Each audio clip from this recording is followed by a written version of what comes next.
ఆమె ఎంట్రీ ఆ జిల్లా నేతలకు ఇష్టం లేదట. ఇప్పటికే మంత్రిగా ఉన్న నేతకు ఆ మహిళా నేత అంటే గిట్టదట. ఇంకో సీనియర్ నేతకి ఆమెకి మధ్య పచ్చగడ్డి వేస్తే బగ్గుమంటుందట. ఇలాంటి టైంలో మేడంకు హస్తం పార్టీ ఎమ్మెల్సీ ఇచ్చింది. పైగా ఆమెను మంత్రివర్గంలోకి తీసుకుంటారన్న టాక్ వినిపిస్తుంది. దీంతో ఆ జిల్లా హస్తం పార్టీలో కొత్త చర్చ స్టార్ట్ అయిందట. ఇంతకీ ఆ మహిళా నేత రాక ఎవరికి ఇబ్బందికరంగా మారింది? ఏ లీడర్కు చెక్ పెట్టేందుకు ఆమెను తీసుకొచ్చారు? Let's watch the story.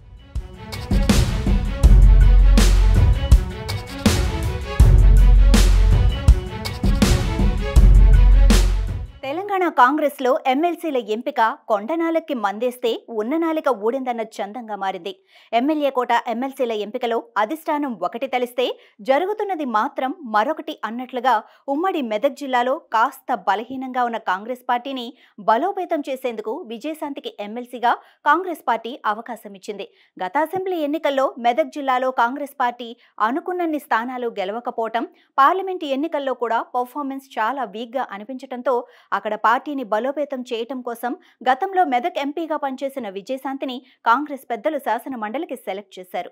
ఉమ్మడి మెదక్ జిల్లాకు చెందిన విజయశాంతిని ఎమ్మెల్సీగా సెలెక్ట్ చేయడంతో అక్కడ పార్టీ పరిస్థితి పెనం మీద నుంచి పొయ్యిలో పడ్డ చందంగా మారిందన్న టాక్ వినిపిస్తోంది.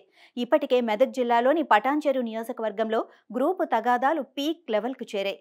ఇక ఇప్పుడు విజయశాంతి ఎంట్రీతో కొత్త గ్రూపు ఫామ్ అయిందన్న చర్చ జరుగుతోంది. ఎమ్మెల్సీగా విజయశాంతి పేరు ప్రకటన వెలువడగానే మాజీ ఎమ్మెల్యే జగ్గారెడ్డి ఎమ్మెల్సీ అభ్యర్థుల జాబితా చూసి షాక్కు గురయ్యానని కామెంట్స్ చేశారు. అయితే విజయశాంతి అంటే ఉమ్మడి మెదక్ జిల్లాలోని సీనియర్లకు ఏ మాత్రం గిట్టదట. మంత్రి దామోదర రాజనరసింహకు విజయశాంతికి మధ్య ఏ మాత్రం పొసగదట. ఇక జగ్గారెడ్డి విజయశాంతి మధ్య పచ్చగడ్డి వేస్తే భగ్గుమంటుందన్న టాక్ ఉంది. ఎమ్మెల్సీగా విజయశాంతి ఎంపికే చర్చకు దారితీస్తుంటే మరో ప్రచారం ఆసక్తి రేపుతోంది.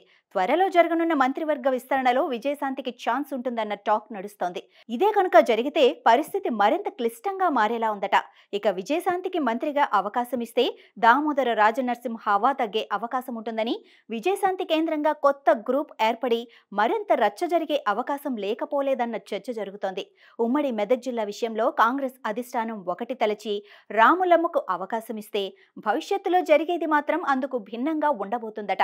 మాజీ సీఎం కేసీఆర్ సొంత జిల్లాలో పార్టీని బలోపేతం చేసేందుకు కాంగ్రెస్ చేస్తున్న ప్రయోగం బూమ్రాంగ్ అవుతోందన్న టాక్ వినిపిస్తోంది. రాములమ్మ రాకతో మెదక్ జిల్లా కాంగ్రెస్లో ఎలాంటి మార్పులు రాబోతున్నాయో చూడాలి మరి.